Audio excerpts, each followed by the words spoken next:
এখনো ষড়যন্ত্রে লিপ্ত সাম্প্রদায়িক অশুভ শক্তি। এসব ষড়যন্ত্র মোকাবেলায় একতাবদ্ধভাবে কাজ করবে 14 দল। ঈদের পরে এ লক্ষ্যে ইতিবাচক কর্মসূচির কথা জানিয়েছেন জোটের সমন্বয়ক ও মুখপাত্র আমির হোসেন আমু। ফারজানা শোভার রিপোর্ট।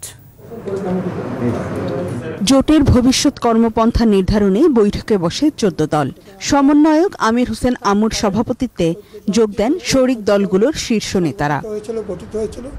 বৈঠক শেষে গণমাধ্যমের মুখোমুখি আমির হোসেন আমু বলেন, জনগণের ভোগান্তি কমাতে দ্রব্যমূল্য নিয়ন্ত্রণে সরকারের উচিত এখনই বাজার নিয়ন্ত্রণ করা।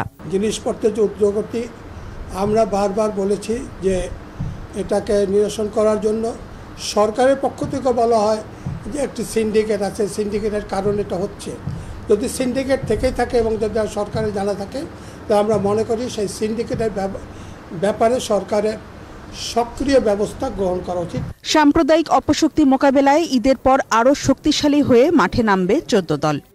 যে 14 দল সাম্প্রদায়িক শক্তির বিরুদ্ধে আন্তর্জাতিক বলয়ের যে ষড়যন্ত্র, ঐক্যের ষড়যন্ত্র, সেই ষড়যন্ত্রের বিরুদ্ধে 14 দল একটি আদর্শিক জোট।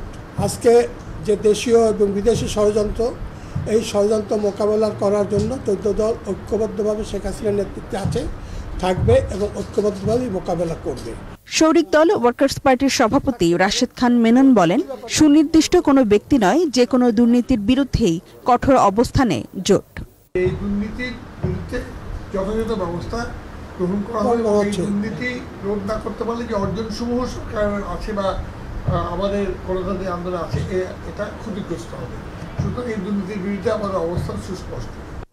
আসন্ন বাজেট ডলার সংকট ও মূল্যস্ফীতি নিয়ন্ত্রণে ভূমিকা রাখবে বলেও আশাবাদী 14 দলের নেতারা। নিরসন করার চেষ্টা করছে এবং আমরা আশাবাদী। ফারজানা শোভা, 21 টেলিভিশন, ঢাকা।